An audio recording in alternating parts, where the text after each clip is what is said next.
On this week's episode of Devil's Trap Podcast. Werewolves of London.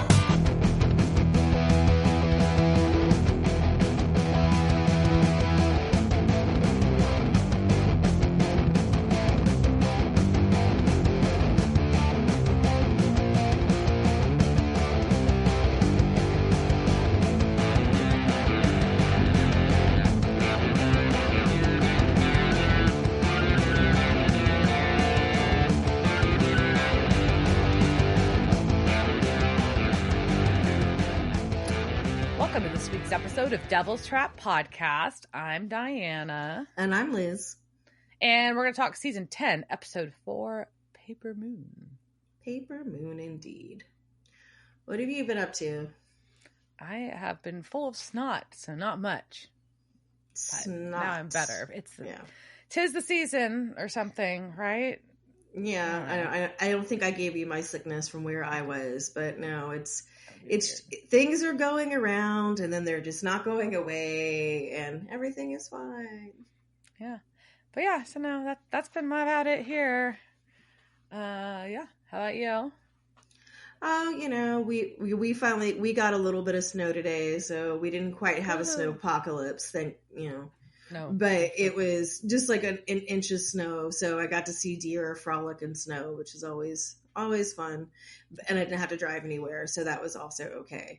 But I'm glad I've kind of just pretty much run out of television, but then I discovered there was a new series, an old series that was a British series and also an American one called Being Human. And it's about a werewolf and a vampire and a ghost who live with each other.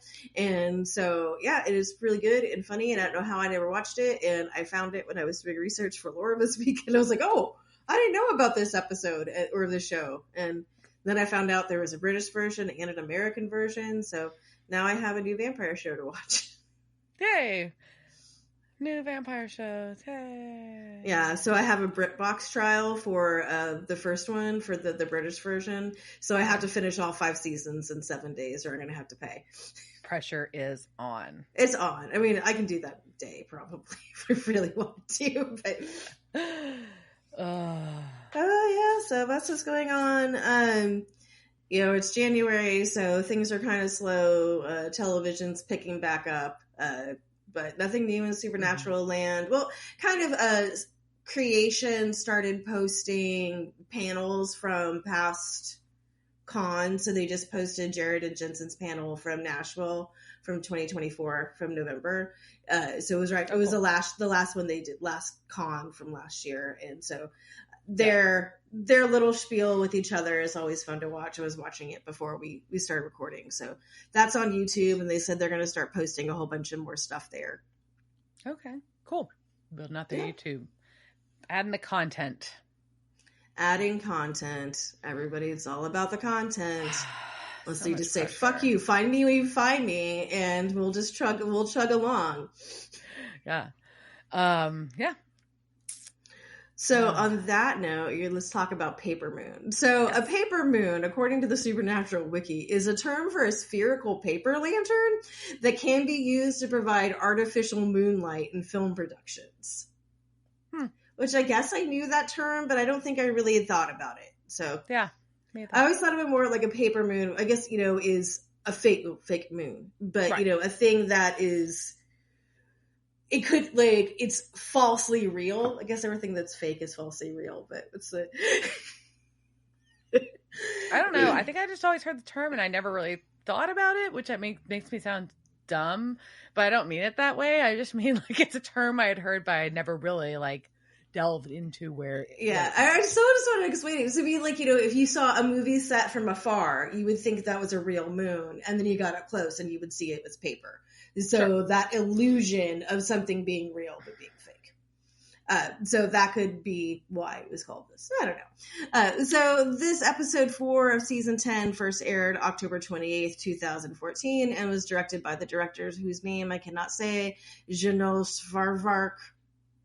Yeah. Sure. And was written by Adam Glass. Nice. Yeah, we open up in Durham, Washington at Panheads Roadhouse. which shockingly is a biker bar. A panhead is a part of a motorcycle, if you don't know. Yes, it is. And we've got, as a little hinteroo about what we're going to have in this episode, we've got Warren Zevon's Werewolf in London playing.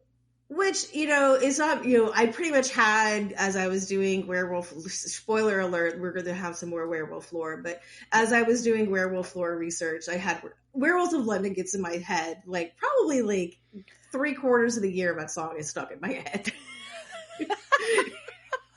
Because it's just that part is just so catchy. It is very catchy. Werewolves of London. Yeah.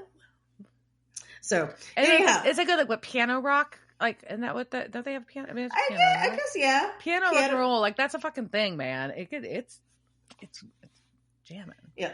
I could not name another song that band did. No. Warren Zevon. Dave was, of course, I asked Babe, I'm like, tell me about this band. And then he told me something interesting, and then I stopped listening. Yeah. He watches a lot of music documentaries. But I guess I do know that Warren Zevon is deceased, but he has apparently was a really good songwriter. There we go. Yeah, I'm sure if we do behind we can do it behind the music and find and learn lots of things about this band that I probably know, and like Diana just got replaced with other knowledge. Yes. Additionally, I would just want to cite, since we obviously are talking about werewolves, there is a new, Wolfman movie out right now. There is a new one that's out in the movie theaters. Yeah, so it's just thought that was good, timely. It's a time of wolves. Wolves. Timely for us, coincidentally, but there we go. So we have a really cool first person view, in my opinion. I really like the way this intro is shot. It's obviously a female who's getting a lot of attention, because we get a couple little hints of that. We see a charm bracelet and we see her lips. But other than that, we don't see who this person is. They are just walking in, and a lot of the dudes at the biker bar are making eye contact or making eyes at her. It's a lot. And then the ladies are mad. Girls are mad. And yeah, I've felt this room before. Right. I'm like, ooh. Oh yeah, I remember what that felt like. Okay. It's been a minute. It does not feel good. It really doesn't. I don't want to get male attention and female attention all at the same time, and neither of them are positive, really. Not really. Yeah. So I did appreciate this very point of view shot, although it's with anything it goes just a Blair Witch stuff too. It just kind of makes me nauseous a little bit, just because it's a little shaky. But no, this one, if it had gone on much longer, it would have bothered me. But yeah, for this time, it was a short enough amount of time that it was an interesting choice. Yeah, and so she goes and picks up, approaches a gentleman who is playing pool, gets him outside and rips open his shirt. And first he's real into it, because he's like, oh, and then she grows claws and slits his throat. Yeah, his throat slit, and he got no heart. Eek. Oops. Nope. Yeah. So we cut to Sam and Dean sitting on the edge of a lake drinking beers. It's a very pretty lake. It looks lovely. This looks like a very lovely day. And apparently, Dean is asking Sam about his elbow and mocks his sprained elbow because of he's still got the shoulder sling on. Yeah. Osric Chow tweeted during the live tweets of this episode, he was like, I hope this is the last time they bring up the demon sling.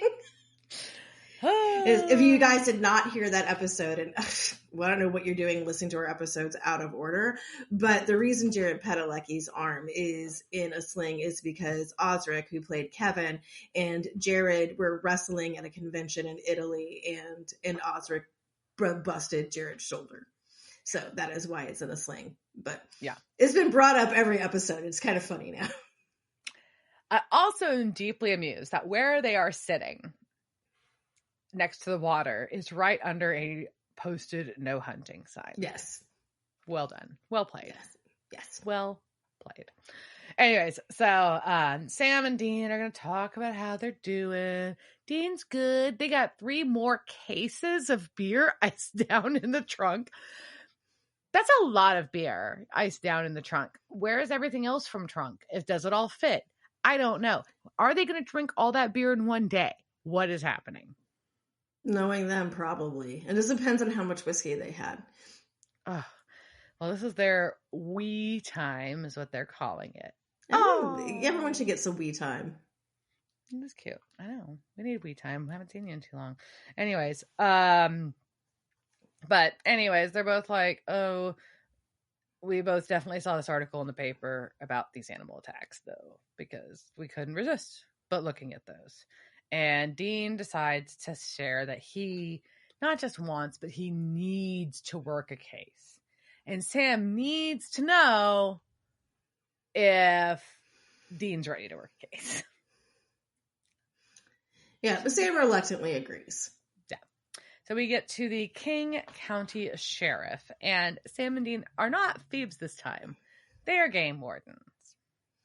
And this sheriff has been lucky enough to see raccoons in rec rooms and to see bears in swimming pools. Now, I'm not particularly a fan of law enforcement as a profession, but if someone told me that I got to see bears in swimming pools, I would be like, sign me up. I'll be a sheriff. Yes, sir. Well, apparently sheriffs out in the woods see some interesting stuff. And Dean is not good at selling the fact that they are game wardens to him, but it doesn't matter. The sheriff's going to tell them all about this case anyway, where the victims' hearts were absent, likely consumed, and there are no witnesses except Tommy, but he's not very reliable. But he says he saw some girl. But there's no body. He swears there was a girl, but there's no body, so everyone just thinks Tommy is being Tommy. Yeah, so Sam and Dean are like, this definitely sounds wolfy. I mean, once they're out of earshot of the sheriff, obviously. And they're going to go to fucking Panhead's Roadhouse to talk to Tommy's buddy who was killed, whose name is, catch this, Barker. Wolves, dogs, Barker. What? The guy that got killed's name is Barker? That's hilarious. And then he also says that they were chasing tail. Yes! I'm like, okay, the writer had way too much fun with this. Gold star. Gold star, sir. I'm into the puns. I'm here for it.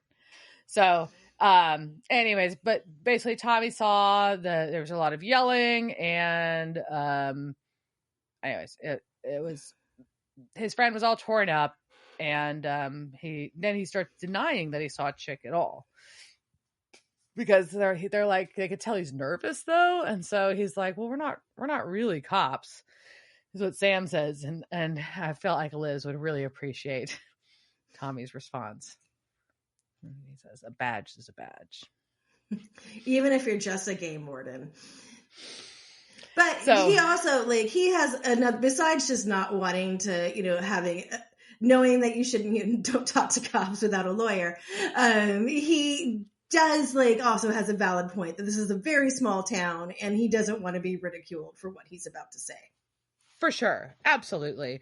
And so Dean's like, look, we see a lot of weird shit that we can't explain out in the woods, from ghosts to whatever else. So finally he's like, look, I saw the same girl that I saw the girl that I think is the girl that he thinks is dead. He saw her standing outside of a farm in town, or on the edge of town. And which to me goes, what do you think you saw? He thinks he saw a ghost. No, but her attacking. I think he felt that she was attacked, right? So they don't explain this well, and I had to it took me a minute to process too. Basically, Tommy does not think that the chick is the attacker. Tommy thinks that some blonde chick and Barker got attacked by the same thing, and they're both dead, and she's just gone. Her body's gone. Yeah, it still doesn't make a lot of sense, because who was the attacker? They all think it's an animal. I don't know. It's very weird. They've all so convinced that this is an animal that nothing else crosses their mind. So he's like, look, she was a bloody ghost standing on the edge of this farm. So Sam and Dean are going to go to the farm.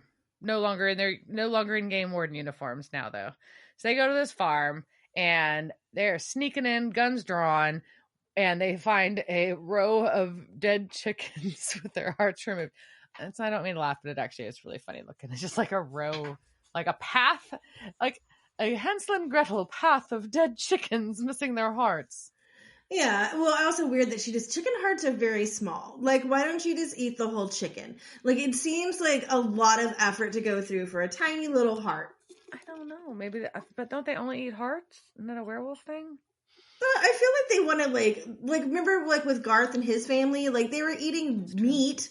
Yeah. You know, they eat other organ parts. It's not just the heart, right? Heart's just the preferred part. That's true. Seems very wasteful. So Dean makes a joke that they've got a she-wolf, and that she-wolf likes bad boys. So we're going to talk about some she-wolves, or about some wolves that were sheep. No, they weren't sheep. But, because sheep-wolves would be something else. But we're not talking about sheep-wolves either. But we are going to go back in time to my favorite place, which is medieval France. So, so this is lore. And we talked a little bit about the Werewolf Trials back in season 2, episode 17, Heart, when the first times that we saw werewolves. We're just going to kind of pick apart that a little bit more. So we're going back to medieval France so I can make my sad French accents. And this was a time of an anti-witchcraft movement. So all of Europe was, into like going after the witches, and the demonologists were all writing their books about how to catch a witch. And the witches, though, could also be shapeshifters, aka werewolves, right? Right. And one of the reasons that they were really going after these witches was they were not only seen as heretical and rebelling against God, but also the godly authority of the ruling government. So not only is this we're going after witches, this is also very political, which is my favorite type of thing. So cult and political shit. So these different countries across Europe had different criteria for what defined a werewolf, right? So if you're taking someone to court and you're saying, I am charging you with being a werewolf, you have to have some things, right? So England had some things, in France, but most other places was just kind of like left up to the accusers to be like, this is what makes a werewolf, right? They're pretty much the same criteria though as witches, just they added in the extra. I can turn shape-shifting things, right? And these werewolves at this time could be male or female, and generally came from, shockingly, the lower classes of society, and could be vagrants, beggars, healers, religious and sexual deviants, or the pagans. They could be lone werewolves, but deviants. Do you love a deviant? They could be lone werewolves, but mainly acted in packs, rebelling against God-given orders, against Catholicism and the kingship itself. However, so not only did the Catholics have this thing, so did the Protestants, right? So the Protestants were like, well, all the Catholics are witches. So they are like, so we don't want to have any witches, any popery, because those are both being founded in superstition and lore. Right. So we have the Catholics being like, we don't like werewolves. And then the Protestants like, we don't like werewolves. We're Catholics. The Catholics also didn't like the Protestants. This was the big thing that was happening. Sure. So out of this time comes the man, Henri Bouget, who was an ambitious social climber. He wrote Discours des Sorciers in 1610, and that became a legal handbook on witchcraft, rivaling the Malleus Maleficarum in popularity. And Henri had declared war against witches, and he spread stories basically saying there were thousands of witches that were ready to team with Satan and to overthrow the government, right? So the witches are coming for the king. And so to help with this war, he suggested the appointment of a single judge who only dealt with witch hunting, so as not to be distracted with all those silly things that happen in non-witch trials, like property, murder, whatever people were trying for. But so he eventually gets that appointment within his territory. And when he serves, there's lots we talked about this in the last episode. There are many exaggerations about all the people that he had put to death. Reality, it was about 35 people were accused under his trials of being witches. 28 were executed, including 8 werewolves. 4 died in prison. 2 others were banished, and 1 she-werewolf was lynched. So Henri held it as a scientific fact that the seed of a human soul is in the brain. So if you compare a wolf head to a person head, there is no way that you could go from a human into a wolf without losing some of your brain. Ipso facto, werewolves can't exist because man cannot lose parts of his soul. So basically, they're not turning into wolves. They're just making people think they're wolves, or they're deluded to think that they themselves are wolves, right? Huh. Got it? Yeah. Yep. Okay. So, but if a person doesn't wolf out, how are they committing all of these heinous crimes that they're accused of? Well, with knives and swords, duh, or rocks, or whatever else you can kill a person with. And thus, though, I mean, I guess that's pretty impressive that he's like, yeah, no, humans can't turn into wolves. Yeah, I mean, that seems like some scientific logic. I mean, you're still trying someone from being a witch and a werewolf, but at least you're like, she's not turning into a dog. Like, that's crazy. Yeah. She's not turning into she's causing hail, but she's not, what the fuck? Like, no one can turn into a dog. Her head is too nonsense. Small. Her head is smaller than a wolf's head. I'm just, okay. I'm just processing, like, the... Yeah. Okay. So, thus, though, this also was important for a court, because then the crimes were not the devil with their consent in the shape of a wolf or the wandering spirit, which had shifted in the animal form, right? So that really means that Satan was not the one who was doing whatever they were accused of. It was the person who was in league with Satan. Henri did love using child witches as witnesses, believing that's how you expose a witch/wolf pack. Echoing other witchcraft accusations and trials, children who were afflicted with demonic possession were then exorcised by the Jesuits, and then the kids would accuse the adults in the village of being the ones who gave them the demon, or who just took them along to witches' sabbaths. Those lucky children. And what a fun way to spend your Saturday night. So lucky. So he goes through and he writes this book. And so this is going to be a story from one of his books of a family that was, we're going to find out what happened to them. So this is the Gandilon, or I'm going to say Gandilon because I'm not good at speaking French. But it's Gandilon if anybody wants to look it up. So the Gandilon family came from an area that was being plagued by werewolves. And this story I'm going to read you is from the Discours des Sorciers. I don't know who's responsible for the translation, but this version is from monstrosity.com. All right. So Pernette Gandilon was a poor girl in the Jura. Sorry, I made it Spanish, not French, but so in this area of France. And in 1958, she ran about the country on all fours in the belief that she was a wolf.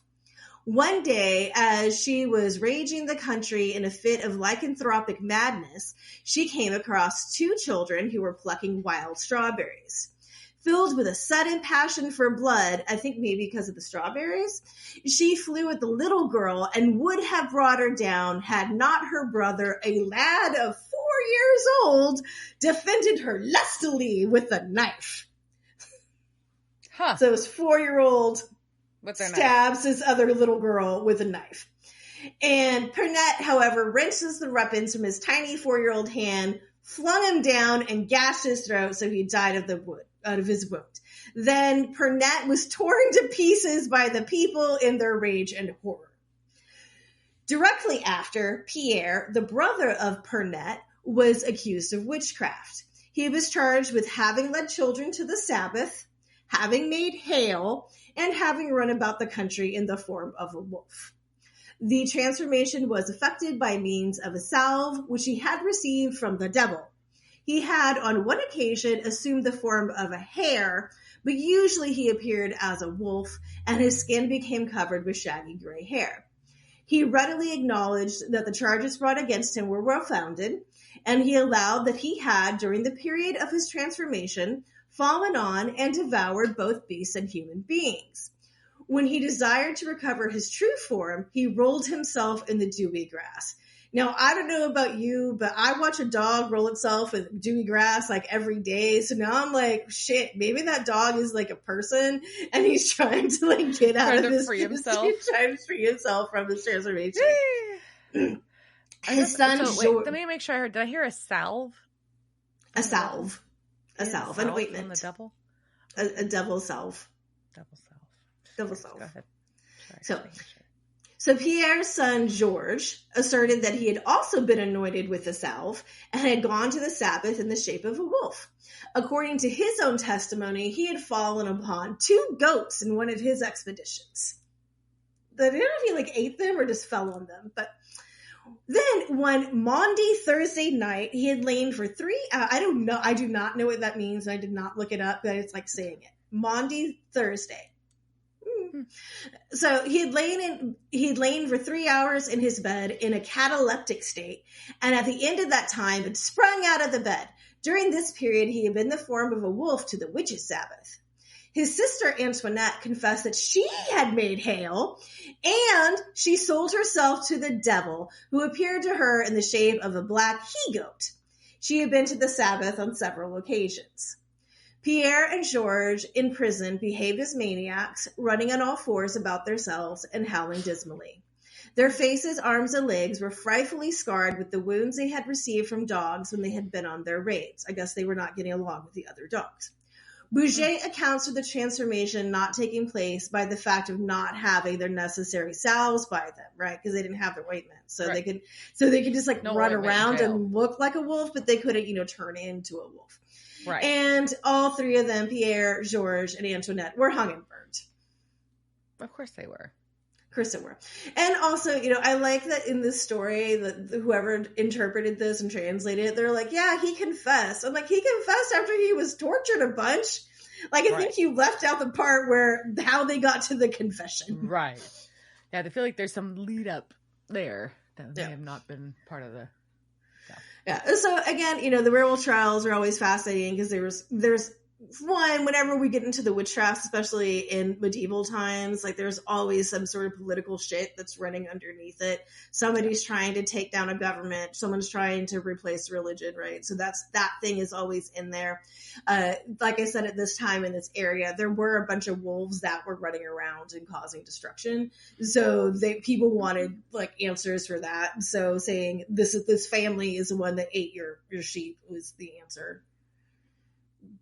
Wild. Also, 4-year-old boy with a knife. Ah!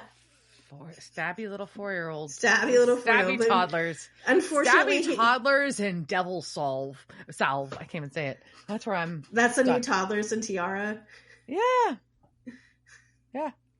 Take that one up, TLC, South, please. I feel like there's like opportunities here. Hermione hat on. So the salve is like often what they used to say, like witches would rub between their legs and they got onto a broom, and that was how they would fly. You rub the ointment on, that's what, the broom went between your legs. But there are also many theories that was hallucinogenic shit that women were putting on their twats and then getting high off of what was on their, their genitals, and then thinking they were flying. Salves. We love a salve. Turns you into a werewolf, helps you fly. Whatever. Makes you see some tracers. Yeah. Interesting. So that was our lore for the week. Then we go back to the dead chickens, the mini dead chickens. Well, and we find a girl there's a blonde in the barn and on the phone. And who is this? Who is our mystery werewolf? It's Kate. As you may recall, last time on Supernatural, from a previous episode, which I didn't note which one it was, from a previous episode of Supernatural, they let a young werewolf chick named Kate go because she promised that she wouldn't kill anybody because she had this whole horror show with her like college boyfriend and his best friend, and it was a fiasco. Yeah, and then she had to kill him, and then it was a whole thing. It was sad. Yeah. So she was from season 8, episode 4, Bitten. That was when we first saw her. Yeah. So we had of like the female werewolf. She's the second female werewolf because we also had Madison, which one of the victims of Sam's penis. Yeah, Sam's dick got that one. Mm-hmm. Anyway, so they tie Kate up because they're like, WTF. And she's like, the hunger was just too hard. There wasn't a handbook here, blah. And Dean's like, it don't matter. Handbook. And she's like, and Sam's like, why are you killing innocents? And she's like, I don't know, just do what you're going to do.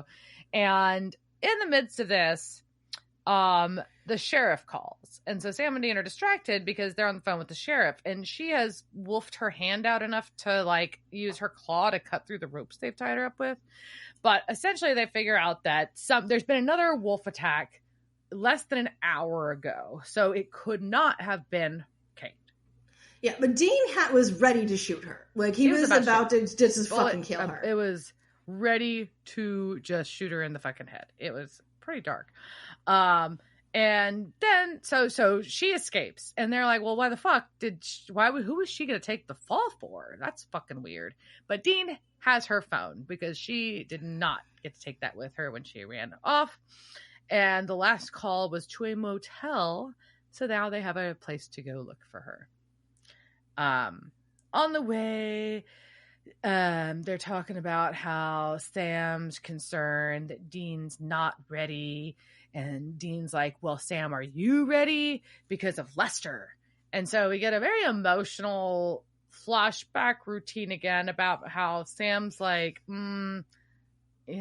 yes, Dean killed Lester, but Sam made him sell his soul. Lester's dead because of Sam. And but also Sam seems to have made amends with all of this and is fine. He's like, what? Yeah, that's fine. Yeah, Lester's he's like, dead. I'm not proud of it, but it is what it is, kind of a thing. Yeah. And so, Dean's like, well, either way, between that and everything else, we just both needed that time off that we took. We needed a vacay. We needed some self-care. And then we're just going to have an awkward pause in the car until it's daylight. And then they arrive at the motel. And they see a blonde female with a hat on step out of the motel room that Kate's supposedly in, and they see her little charm bracelet, so they decide to follow and onto some nature trail where there's a lot of people. It's very popular. This is a very active park. Very active. And they end up following her as she's following someone else. Ends up, lo and behold, it's a different blonde. And she is like, I don't know what you're talking about. Man. Why are you pulling your guns on me in the middle of this park? Why are you robbing me? Are you going to rape me? What the fuck is happening? Yeah. But it's all a fucking, like, a cover-up because this is Kate's sister. We find out because Kate intervenes as she wolfs out and tries to attack. And Kate has to stop them from killing her. So... now Dean's like, well, now I really want to fucking kill you. Why is your sister a werewolf?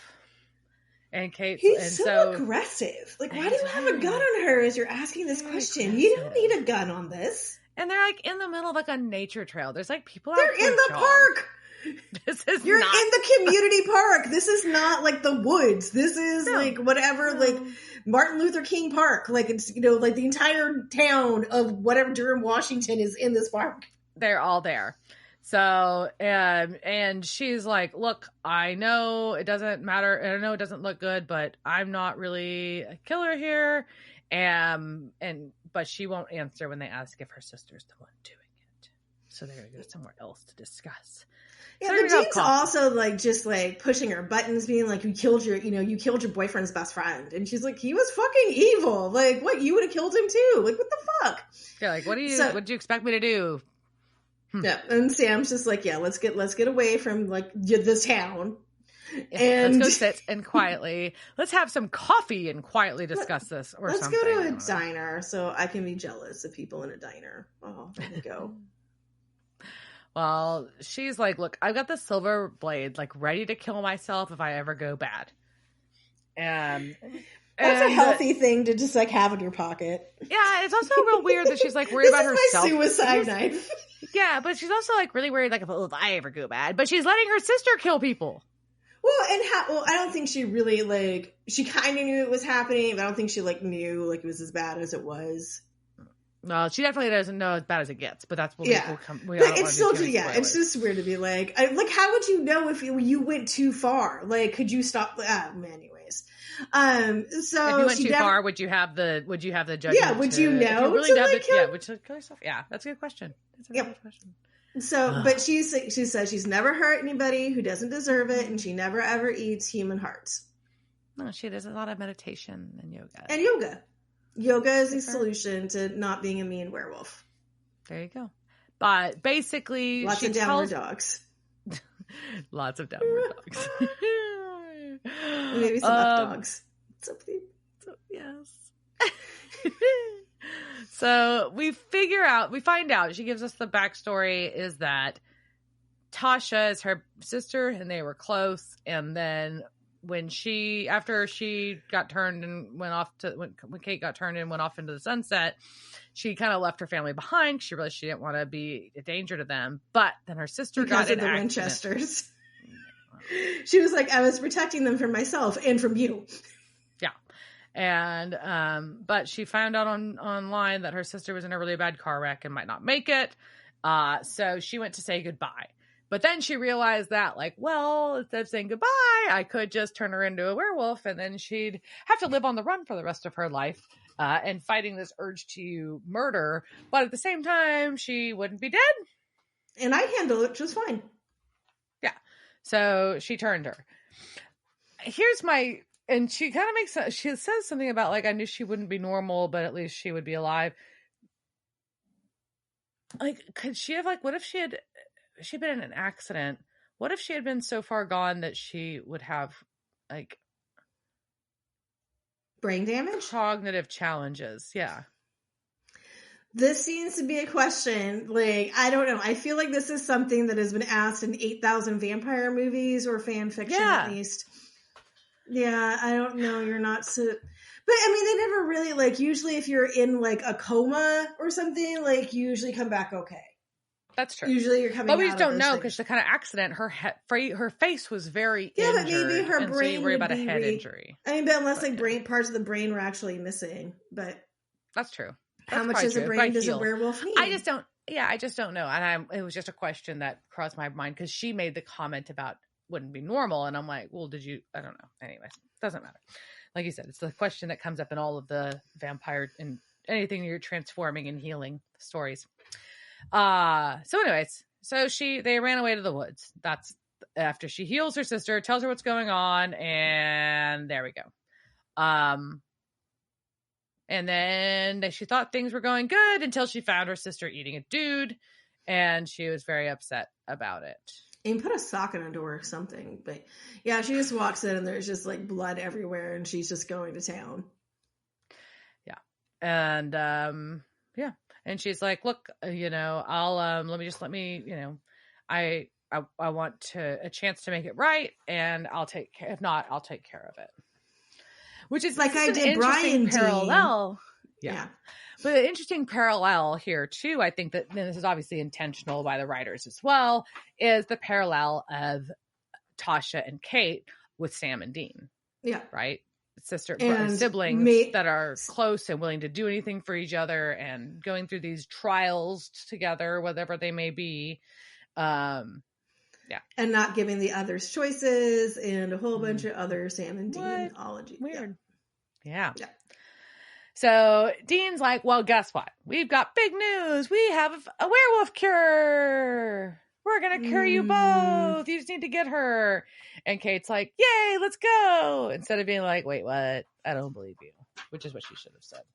But I guess it's good she didn't. I don't know.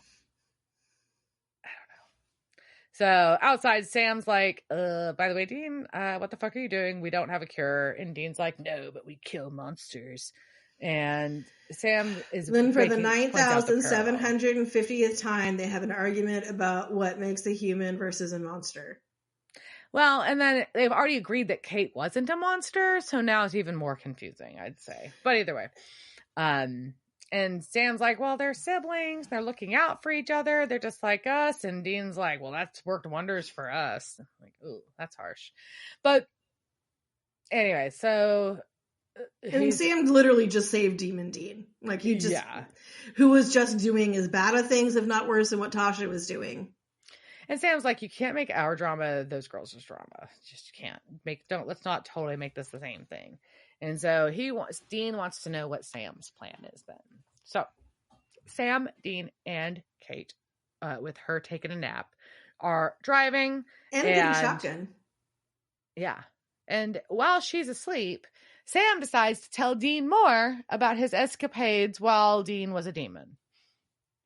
He's like, yeah, there wasn't just Lester, and it wasn't just humans, and, maybe I punched some hunters along the way, but I literally watched you die. I carried your dead body, put your corpse in a bed. And then Dean's like, it's embarrassing. The note was embarrassing. Crowley, everything. It was all embarrassing. So Dean's embarrassed by what happened. Yeah, I mean, you should feel within the Winchester family, becoming a demon would be a shameful thing. Yeah, John Winchester would not be happy. I'm just intrigued that embarrassment is the word that he used. So yeah, that's good. Anyways, but and Sam, so they have an interesting exchange about this, and Dean's like, "I never even said thank you," and Sam's like, "But you don't have to say that to me." And he's like, "You know, we just needed this R&R, and we're back at it. It's fine." But he doesn't want to talk about this anymore. Dean has had enough feelings talk, so he wakes up Kate because that's avoidance. Yeah, but it's fine. So they get to this cabin that Kate and her family went to as kids because this was their rendezvous spot established by her and her sister if they ever got into trouble. And Kate's like, let me go in first. And Dean's like, cool, sure thing. And handcuffs her to the steering wheel because, of course, that's what he's going to do. I think at this point, they need to have something in Baby just to handcuff people to. Because the steering wheel is just too easy to take off. Yeah. You could use you could easily weld like a metal loop like onto like the floor of the car or along the door without causing major damage. I think so. It just makes sense. But anyhow, so Kate wants to save Tasha, but Dean's just like, you're in too deep and you just can't come back from that, not ever, which is like, oh, why do you say that, Dean? That's a weird, very specific thing for you to say. It is. So Sam and Dean go towards the cabin and they see all the cute family photos inside. And Sam finds Tasha sitting on a bed holding a doll. And she can't believe that her own sister betrayed her. Sam's like, well, she didn't. And she's like, and Tasha's like, you're not going to shoot me because some other rando dude out of nowhere has Dean held up with a gun. Yeah. Who the fuck is this guy? I don't know. So there's this guy, and then Dean gets pistol whipped with it. Yeah, he does. Ooh, and then there's another dude, and he brings Kate in. So now we got two randos. Apparently this is Brandon and Travis. Tasha has created their new family. So she has turned these two dudes that Dean refers to as the Psycho Brady Bunch. And we get a mini fight, but not much of one. And Tasha's choking out Sam. Kate wants to talk. Tasha's pissed. And Dean's on the floor. Yeah, and she gives Kate basically the choice of joining the pack or eating Sam's heart. And then Tasha calls Sam Paul Bunyan, and it's funny. She does call him Paul Bunyan. I noted that. It's like, oh. And Kate's like, nah. And so Tasha's like, oh, just take them and have fun. I want a heart to go in a doggy bag. Because of course she does. But Kate's like, no, I want to help you. I want to show you that things can be, and all this. And Tasha's like, no, I'm smarter. I'm better. I'm awesome. I'm a superhero. She likes being a werewolf. Goodness. She likes being a werewolf. And Kate's like, but you're killing innocent people. And Tasha's like, I was weak and scared all my life. Everybody walked all over me. And now I'm scary. Yeah, but now I'm not scared. I'm scary. Like that should be on on a wall thing somewhere. That live, laugh, love. Yeah. I'm not scared. I'm scary. Mm-hmm. But she's like, we can go do whatever we want together. And in the meantime, we've got Sam and Dean are shit talking these werewolf dudes. And then Sam manages to stab them both because Dean couldn't stab one. It was real weird. Yeah, but it was very quick silver stabs. They were. Well, Tasha's like, no, Kate, you gotta come with me. And Kate's like, I love you. Tasha's like, I love you too. And they hug. But Kate stabs her sister. Oh my God. With her suicide knife. And in closed captionings, it said squish. Oh no. She squished her with her knife. Oh no. It did make a squish sound. Anyway, and so Tasha's dead. And Sam and Dean bust in, and they find Tasha dead on the floor, the window open, and Kate gone. Because Kate's a smart girl. Get the fuck out of there. She's not sticking around. Nope. So, Sam and Dean get back on the road, and they're like, oh, are we going to go after her? And they're like, well, Sam's like, we agreed that a case is a good idea, but maybe we jumped in a little too fast. You've still got the mark. We still need to talk about things. And Dean's like, no, I needed to get back in the saddle. I needed to do something good. I needed to not stew in all this shit. I don't care if I'm not ready. And Kate calls from a payphone. Just Sam thanks her, and she's like, whatever. That wasn't how my sister was, and I hope I don't see you. And she has both the bracelets now. Aww. Yeah. And then Dean's like, maybe you're right. Maybe I'm not ready to hunt. I'm just trying to do the right thing. I'm sick of doing the wrong one. He is. So, I mean, at least it sounds like he's on a positive. It does. Up. So, even though he said something very different earlier. So, do we have cast people to talk about?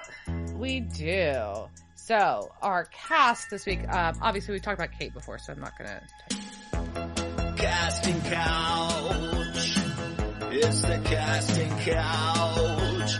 Were they on that show that time with that guy? La la la la la la la la la la la la.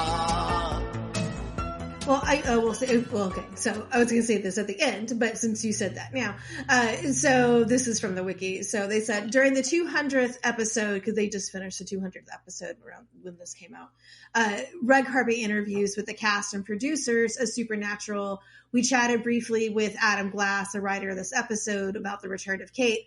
What's really awesome is I remember Robbie, who wrote Kate and Bitten, was always joking like, no one watched that episode, no one likes her, and then the fans have gone nuts that she's coming back.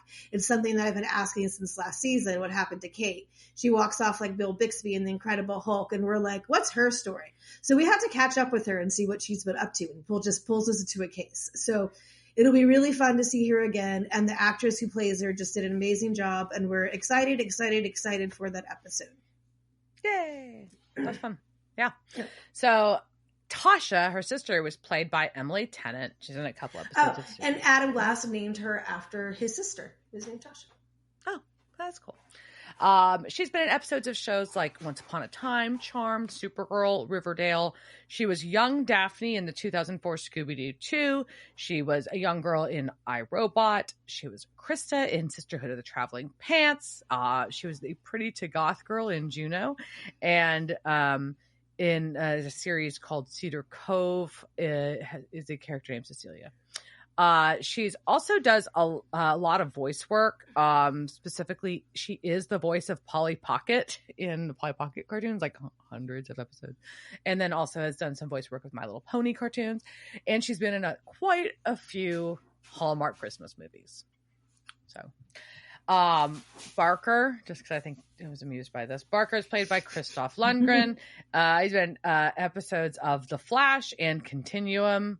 I just think it's funny that he's like a biker in this, and then his characters in those have been like Barker drug dealer. the biker. Yeah, Barker the biker, and then we've got he's a tweaker in The Flash and a drug dealer in Continuum. It's just like, oh, I bet he's sober too. That's how it always goes, right? That's how it always goes. Tommy is played by Primo Allen, who's in a couple episodes of Supernatural as well. He's also been in episodes of Fringe, Once Upon a Time, Arrow, Bates Motel, Wayward Pines, iZombie, Magicians, Prison Break, Nancy Drew, Charmed, and Last of Us. He's also the punker in the film If I Stay, Victor in A Dog's Purpose, and Sam in 50 Shades Freed. Our officer, so our sheriff, is Daniel Martin, and you may have seen him in episodes of Fringe, Arrow, iZombie, a couple episodes of Magicians, and on Riverdale. Cool. So yeah, it's not a huge cast this time, but some. Well, cool folks. It was we brought someone back, and we had some core things. So yes, it wasn't a big ensemble episode, but there was still a lot of things that happened for real. Yeah, and so I think, as I pointed out, that Dean very suspiciously said, you can't, basically that you can't just, once you go into the darkness, you can't leave it behind. Yeah. But yet then he seemed so upbeat at the end. Right. So he's like, I want to do something good. The right thing instead of the wrong thing. So I don't know. Mixed messages, sir. There's mixed messages. So we don't know if they're okay. Yeah. No. They talked about it. They're not fighting. No, and I found it interesting that they talked about if they were okay a lot in this episode. I mean, for them. We got 3 conversations about if they were okay or not. Pretty substantial for Sam and Dean. We also got, I really thought it was really cleverly well done to have the parallel with the siblings and also doing it a callback episode. Well done. Yeah, smart. Well done, writers. Tasha was irritating. No, she is. But see, also, I think Kate's irritating too. Kate is kind of irritating. She's kind of annoying. I know. It's because she just reminds me of Meg, I think, of the original Meg. But I can see that. You know what's really funny? So you sent me a picture today. Oh, yeah. And it was just when it was a thumbnail before I could open it, and it's like away, like in my peripheral vision. I'm like, when did I wear that baseball tee? Because all I could see was like short blonde hair and a baseball tee. And I'm like, I don't have a blue baseball tee. That's really weird. And then I opened it. I'm like, oh, that's definitely not me. That's Kate from Supernatural, not me. But like, I was like, oh, but you never know. I mean, like sometimes find the random photo. I was like, oh shit, that's a weird moment to have. Yeah, it's funny. Not saying I look like Kate. It was just funny. It was just short blonde hair. But anything else? No, I think I'm excited to see where it's going to go from here. I'm excited for next week's episode is a doozy. I'm very excited about next week's episode. Can I make a guess? What? Are we going to see our new character that we got a peek at last week? No. No? Mm-mm. What? I will. Devil's Trap Podcast. I will give you don't get it. It'll make you want to break out in song. Yeah. Devil's Trap Podcast is part of the Ship It Studios podcast network. Thanks for listening to this week's episode of Devil's Trap Podcast. You can follow us on Instagram at Devil's Trap Podcast, Twitter at Devil's Trap Pod, or you can email us at devilstrap@devilstrappodcast.com.